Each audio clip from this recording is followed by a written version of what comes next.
প্রথমে গরু কিনছি এই দালাল দিয়া, বুঝছেন? এরপরে গরু কিনছি বাচ্চা করে দিয়া।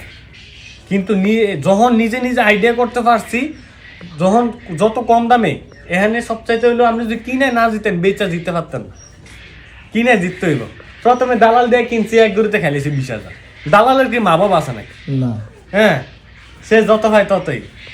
দালাল দিয়ে কিনছে, এক গরুতে 20,000 খাইছে, আমি লাভ করবো এই 10,000, আরো 10,000 লস। যত অভিজ্ঞতা বাড়বো এটা সম্পর্কে জানতেছি, শিক্ষার শেষ নাই।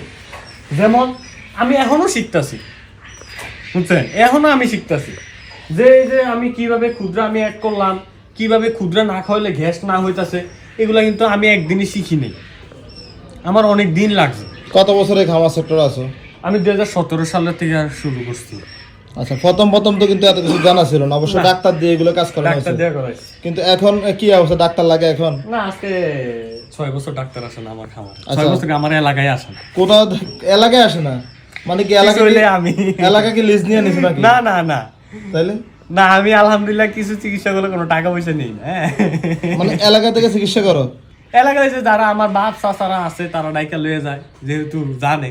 আর এখন তো আমার ভিডিও দেখে সবাই, এলাকায় সবাই ভিডিও দেখে। জি, যাক, তাহলে এই যে তুমি কোথাও থেকে কোনো ধরনের প্রশিক্ষণ নেওয়া হয়েছে কিনা? জি, আমার জুভেনাইল ট্রেডিং আছে।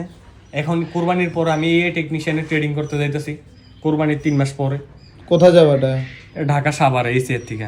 আচ্ছা, তো পরবর্তী ভবিষ্যৎ পরিকল্পনা কি? আমার মূল টার্গেট হলো যে আমি একা, যেমন আমি একা সফল হইলে তো হইলো না, সবাই নেওয়া হই না। এই যে একটা সিন্ডিকেট তৈরি হয়েছে, যে নতুন খামারি মাথার উপর লবণ রাখা বিভিন্ন দালালরা অনেক লাখ লাখ টাকা কামাইতেছে। তো এই সকল মানুষের ভিতর চাই না আমি একটু ভালো একটা সত্য কথাটা কইয়া তাদের একটু পাশে দাঁড়াইতে পারি কিনা, চেষ্টা করতেছি। আসলে একা জিতে গেলে জিতা হলো না, সবাইকে নিয়ে যদি এগিয়ে যাওয়া যায় ওইটাকে জিতা বলে। নিজের সফলতা সফল না, সবাইকে সফলতার দ্বারবন্ধে নিতে হবে। আচ্ছা, তাহলে এই যে আমরা তোমার ফেসবুকে ভিডিও দেখি সবসময়, ফেসবুকে ভিডিও পাই না কেন এটা বলো তো? অনেকেই বলে সাইফুল ভাই কি অসুস্থ নাকি, ভিডিও দেয় না কেন, নাকি মন খারাপ?